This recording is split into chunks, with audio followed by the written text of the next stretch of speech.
So it is Mother's Day. It is celebrating and observing the divine feminine and all. So, how many people here are moms? Raise your hands. My God, look at all these moms. Oh my God, it's lovely. How many grandmas? Grandmas? Yeah, look at, oh my God, we have tons. What about great grandmas? Great grandmas? No, you're not. I know that there are some around. Great grandmas, Lou. I know, Lou, you are. Absolutely. Yep. So how many are moms to children they didn't give birth to? Right? There's a lot of those. Absolutely. And what about dads who are moms? Right? There are dads who are moms. Absolutely. And you know what Robert Heinlein said? He said, being a mother is an attitude. It is not a biological relation. It is, and I love that. So how many are moms to an idea? How many has given, right? Now, come on, all of your hands should be up now. Everybody has given birth to an idea, right? Giving birth to a divine idea. All right, how many of us had a mom? Come on, everybody's hand should be up now. How many of us were born? Yay, okay. Well, there you go. Everybody's hand should be up at some point. Mother is the giver of life. It is an archetypal feminine aspect, really is what it is. And remember, the archetype has no form of its own. It simply acts as an organizing principle regarding things that we see in the physical world. So it's not as much an image as it is an identifier. You know, it is an idea. So mother is an identifier of the feminine aspect. It is one of the identifiers of the feminine archetype. And it is an interesting one. The mother as archetype is really an interesting one. It's like, you know, what do you do for a living? I make people. That is my superpower. You know, it is. It's a godlike quality, right, in the physical world. And honest to God, it's not for everybody. It is just not for everybody, you know. So this gives us a time to honor that part of ourselves, the creative part, that part that gives birth to. You know, and this month we are discussing the spiritual laws in action. And, you know, as I remember, moms were kind of like spiritual laws in action, weren't they? I mean, mine was. I can only speak for myself. But, you know, she taught me about the law of cause and effect. If you do that one more time, you know what's going to happen to you. You know, it was like, okay, I got it. What else? Karma, the law of karma. She always used to say, you know, when you grow up, you're going to have kids, and they're going to be just like you. Those are moms, you know, spiritual laws in action. Right, last week we talked about obeying the law, and so this week we're going to talk about breaking the law. And you heard from those quotes, you know, from Ernest Holmes that we don't really break the law. We can't really break the law, but we do transcend it. Ernest Holmes said, daily we must reverse our position in the law.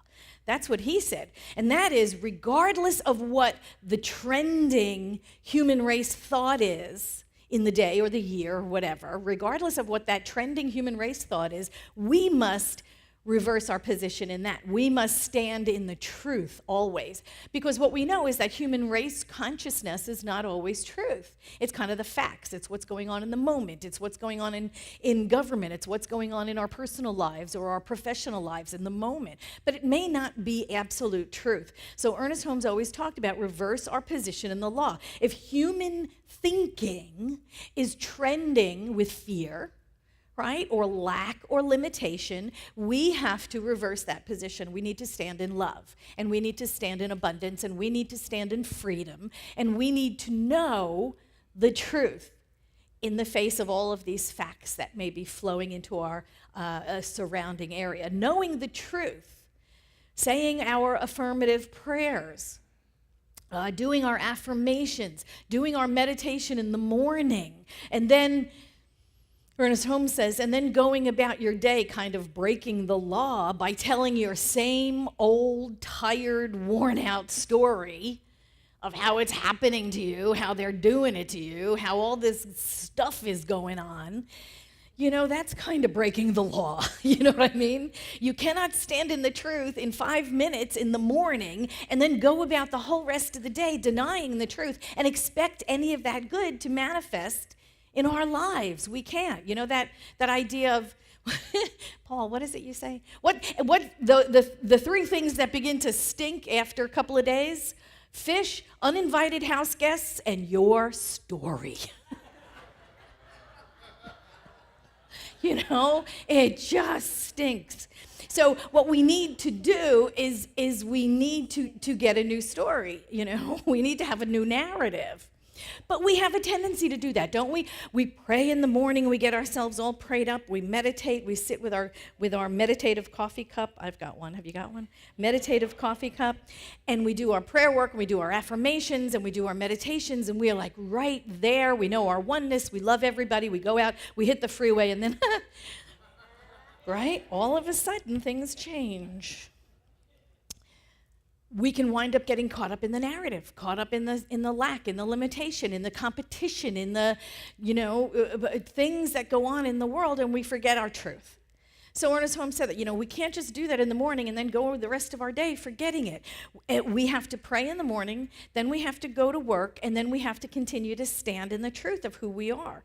We cannot deny all the good that we just affirmed and then expect answered prayer. Does that make sense? Ernest Holmes said this. He said, we cannot get over the law of cause and effect. We can get over or transcend any particular use of it. We will not be breaking the law when we do this. We will be merely causing it, because of our different attitudes, to react differently. Does that make sense? So I talked about, causing it to break the law, but we really don't. What we do is we break our use of it. We have a new thought. The law isn't broken. The law does what it does. It outpictures our predominant thoughts, but we swap out those thoughts for other thoughts, right? And then the law will immediately go to work on that. But then what happens? Then we get on the freeway, or then we go to work, or then we start, dealing with those people that we'd really rather not deal with, right? And then we start thinking other thoughts. And then the law wants to go to work out picturing those thoughts. And so now it's something totally different. And so now it starts working in the opposite direction. It's exhausting if you think about it. Ernest Holmes said, it stands to reason. This is in Living the Science of Mind. It stands to reason if the law knows about us only what we know about ourselves, and that if what we hold true about life itself furnishes us with our mental patterns, then the law knows about us only what we believe to be true about life.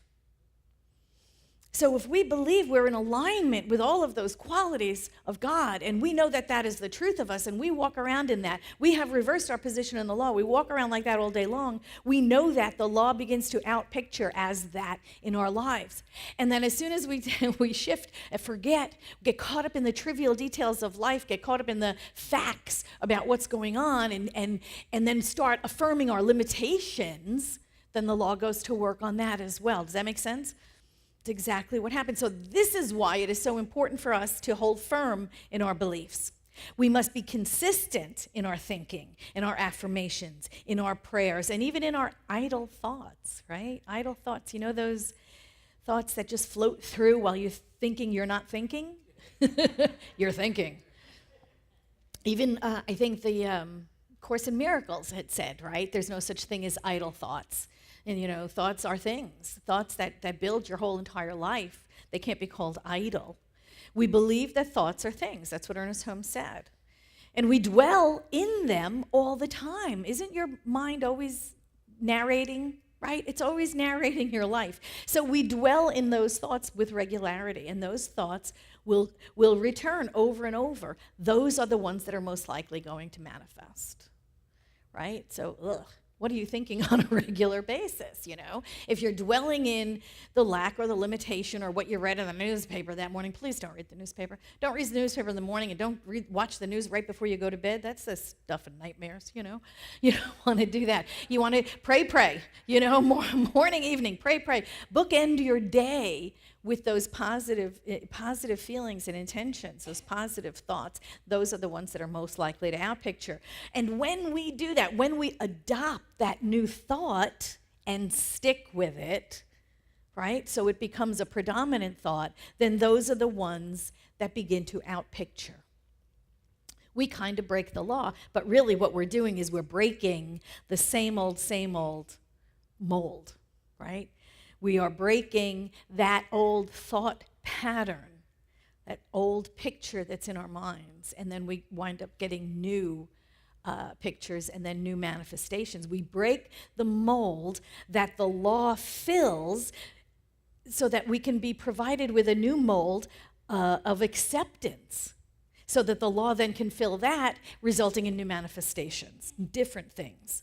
But we have to provide the new thought. That's why they call this teaching new thought. Get it? I love it. So simple. But until we provide the new thought, the law remains inactive. It's like it just sits there. It has no volition. It has no will of its own.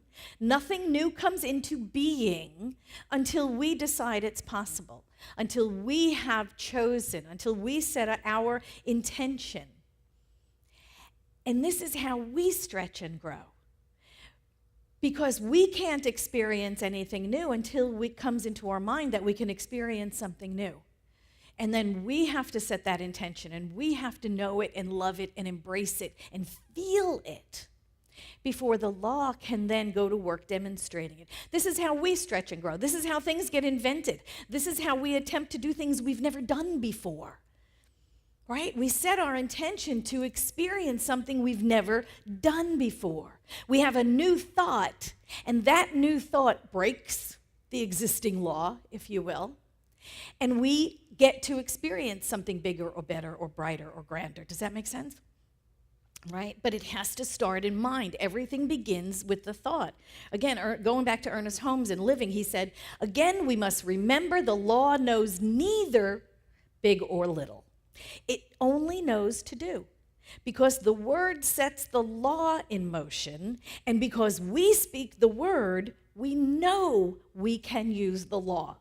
As for universal as the law is, it is also particularized through us. It specializes itself at our request, and it flows through our thought into performance.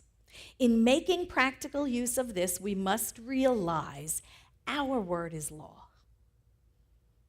And whatever we believe and embody with feeling is really what winds up out picturing. And the only way we change our life is by picturing something greater than we have ever experienced before. Even if we've never experienced it, we can imagine it. And that's what Emile Coué said, right? That imagination is greater than our intellect, because that is what stirs the law to go to work so that we can then experience something we've never experienced. We can break that, pattern of monotonous regularity that Ernest Holmes talked about.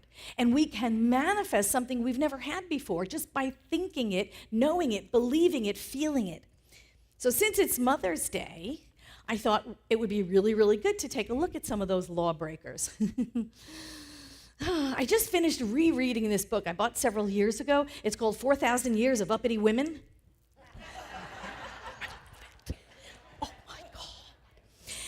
So going back into history, there are women who broke the laws. They did things they weren't supposed to do, they weren't allowed to do, they said women couldn't do back in those days. They broke the law in their own consciousness first, and then they were able to demonstrate, right? Because everything happens in consciousness first. So here's some of those women who broke those laws. None of this you learned in school, by the way, Anyway, okay, being a scribe in ancient Mesopotamia was like being a lawyer. It was really highly regarded, and it was a male-dominated field. What a surprise. Okay, so Amat Mamu was a woman in the field for over 40 years, 1700s BCE. She was so good, in fact, at what she did that she began to train and hire other women. They had a whole women law firm. I love it. Long time ago, long career, treasure trove of legal documents and laundry lists and school curriculum. She wrote and recorded all kinds of things, business deals. Did you know there was a woman pharaoh? There was a woman pharaoh. I can't pronounce her name, but here it is. Hatshepsut, Around 1518, thank you, BCE, she went from being queen to being pharaoh after her husband kicked the bucket. She ruled for 22 years. Right? These are things that you have to have a consciousness for before you can do them. There were ancient women historians and philosophers and athletes. And fast forward to the Middle Ages, there was a Sufi poet, woman poet, Viking ship captains. Right? I love it. You know, and Eleanor of Aquitaine and Joan of Arc. I mean, you had all of these women throughout history that broke the mold. They broke the law of what could be possible for women. Onto the Renaissance, you had Mother Ursula, who was kind of like the female Nostradamus. You know, she was a seer and a priestess in a they call them magicians. Women owned and operated printing businesses. They were artists. There was a woman who was a female ninja. I love this, Chiome. Female ninja, started a school for women ninjas, right? And they worked as spies during Japan's 1,000-year medieval period. Women composers and women poets and women artists, and let's not forget Queen Elizabeth. There were all kinds of women rule breakers. Ana de Sorio brought quinine from South America back to Spain to treat malaria. Oh, and here's something. Women of the New World. Lady Mary Wortley Montagu Day. We celebrate it on May 26th, which is my birthday. She single-handedly saved thousands with her smallpox inoculation. She brought back to England from Turkey in 1719. This was 80 years before Dr. Edward Jenner invented the vaccine. And so when the epidemic jumped the Atlantic and came to the New World, it was she that inoculated all of our founding fathers. We may not even have a country if it weren't for her. She inoculated George Washington and Thomas Jefferson and John Adams and the other signers of the Declaration of Independence. And there were women pirates. Talk about breaking the glass ceiling. Holy moly. Anne Bonny, right? And Mary Read, female pirates of the Caribbean. I don't talk about that either.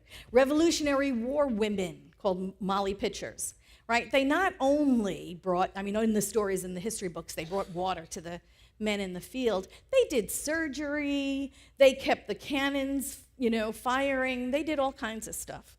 And Mary Young Pickersgill, she sewed the flag called Old Glory that flew when Francis Scott Key wrote the great national anthem. It's just that Betsy Ross had better publicity. But it was really Mary Young Pickersgill. So throughout history, women, this is not just for women, men, you know this too, but throughout history, women broke barriers that were placed before them by breaking the law. But they had to break the law of their consciousness first. The law of consciousness had to be broken first. They needed to have that idea, embrace it, embody it, and before they can demonstrate it. Because manifestation is the last link in the chain of manifestation, right? It is the last link in the chain, is the physical, where things show up. So we have to have the new thought first. We have to believe it's possible. Even if we've never experienced it before, we have to believe it's possible. And then let the law work out the details. Ernest Holmes said, anything that you can dream is not too great for you to undertake if it hurts no one and it brings happiness and good into your life. It's in the Science of Mind textbook. And this is the lesson for all of us, not just women. Take heart, women, but it's not just for women, but it is for all of us. Anything you can dream is not too great for you to undertake if it hurts no one and it brings happiness and good into your life. We are capable of having that thought. We are capable of feeling what that thought feels like. We are capable of setting that intention, and then that intention manifests. We cannot let the voice of the world dictate to us what we can and cannot do, what we can and cannot have, what we can and cannot be. We must daily reverse our position in the law. whatever the prevailing trend is. And you know, it's awful. A lot of the prevailing trend, a lot of the human race consciousness, oh my God, I mean, we'd all be running around, you know, saying the sky is falling. If we bought into a lot of these trends, we'd all be running around with our tinfoil hats, you know. The sky is falling, the sky is falling. We must daily reverse our position in that law and not let the voice of the world dictate to us what we can and cannot do, what we can and cannot be. With that cautionary phrase that Ernest Holmes said, "and hurts no one, and hurts no one else." We are here to experience life abundantly and passionately and fully and freely and expansively. We must, reach beyond our grasp. And the only way to do that is to imagine a greater life than the one that you're experiencing. A greater idea of your life that maybe it is not out picturing right now, but it can. We have to break the mold of our experiences and create a new mold for the law to fill. And then that is what out pictures. Ernest Holmes, in the Living the Science of Mind Again, said, spiritual mind treatment, faith, the conscious use of law can do anything. Or else, there are some things that God cannot do. The limitation must not be in the law of our being. The limitation is in the way we use it.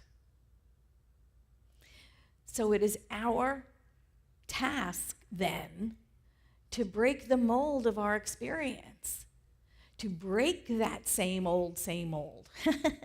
Break your moldy oldies, right? Those molds of our experience, those things that we've been out picturing year after year after year. We have to grow a bigger mold. We have to grow a bigger idea of what our life can be. We can set a greater intention, something we've never done before.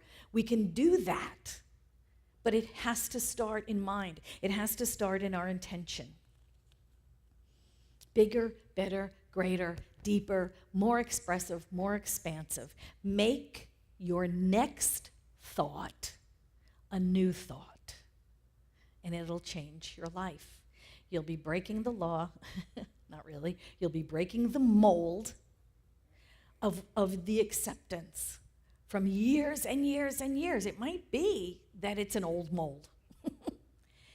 We get to decide we've outgrown it.